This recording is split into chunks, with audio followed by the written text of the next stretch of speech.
Sexto ano, como estão todos? Nossa aula de hoje, na verdade, vai ser revisão, para a prova de vocês. A gente vai falar sobre a antiguidade clássica, um período clássico. Muitas das vezes a gente fala, esse filme é um clássico, esse livro é um clássico da literatura. Por volta de 480, na Grécia foi invadida pelos persas. Anteriormente, os povos já haviam entrado em confronto. Nas duas vezes, os persas foram derrotados. A vitória grega enriqueceu a cidade de Atenas e foi considerada tão importante para a civilização que se tornou marco. Nesse período aí, ficou conhecido como clássico. Mas o termo clássico ele foi empregado posteriormente pelos romanos, para, na verdade, dizer que algo era bonito, que algo tinha uma grande beleza, que tinha uma grande importância, grande relevância. Isso é um grande peso. No período clássico, que se estendeu a 480 até aproximadamente a 320 AC a.C., foi também nesse período, 323, que a Grécia perdeu a sua autonomia política para a Macedônia.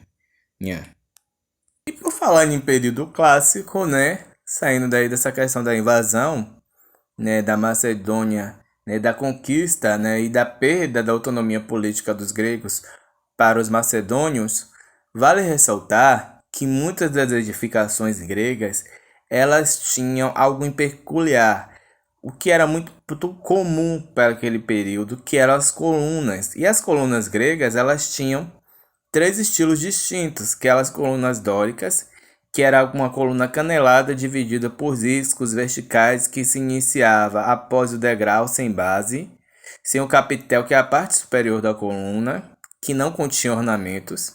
A coluna jônica, que era uma coluna mais fina entre ela e o degrau havia uma base, um capitel apresentada a duas voltas e ornamentos em forma de espiral. E a coluna coríntia, que é uma base entre a coluna e o degrau. O capitel era decorado com folhas de acanto, um tipo de enfeito que era muito parecido e se assemelhava às folhagens de certas plantas. Então, esses são os três tipos de colunas que eram muito utilizadas pelos povos gregos em suas edificações.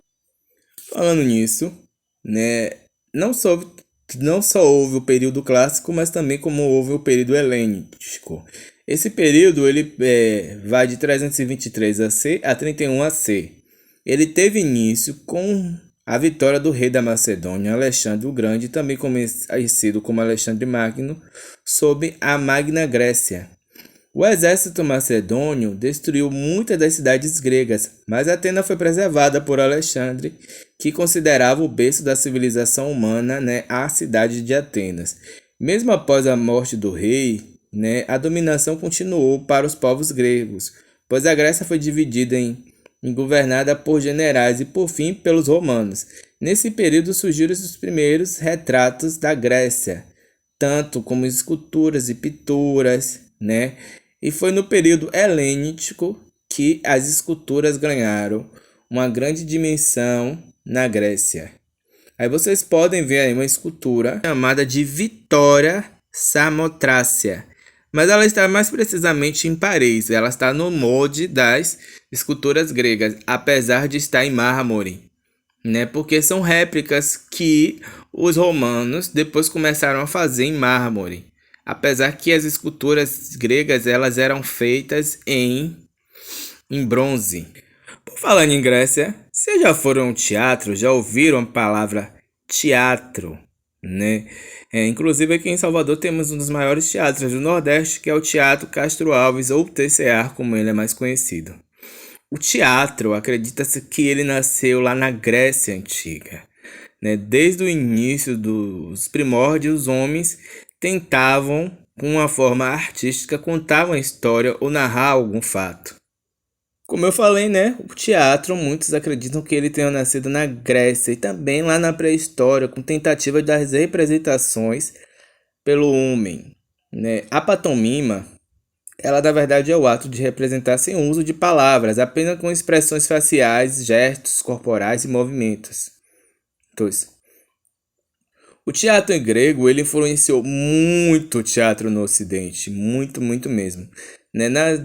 No século 7 e 8 a.C., o teatro se configurou, e a origem da palavra está ligada a rituais religiosos.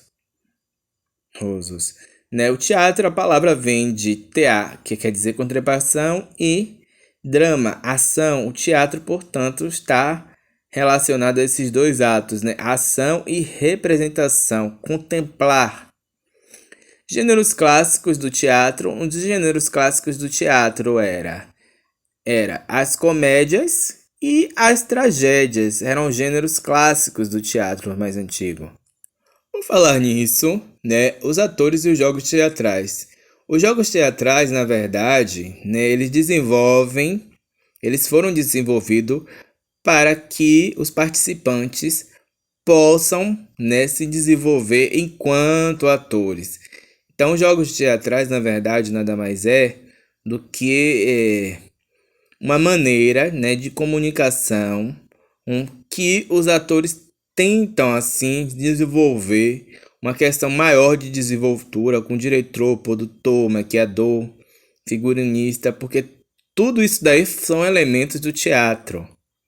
Sim, elementos do teatro, como o cenário, né, que é um elemento onde organiza o palco, o espaço, né, e ele serve para representar o local onde a cena vai ocorrer. A iluminação é um conjunto de luzes que iluminam personagens em ação e ambientes.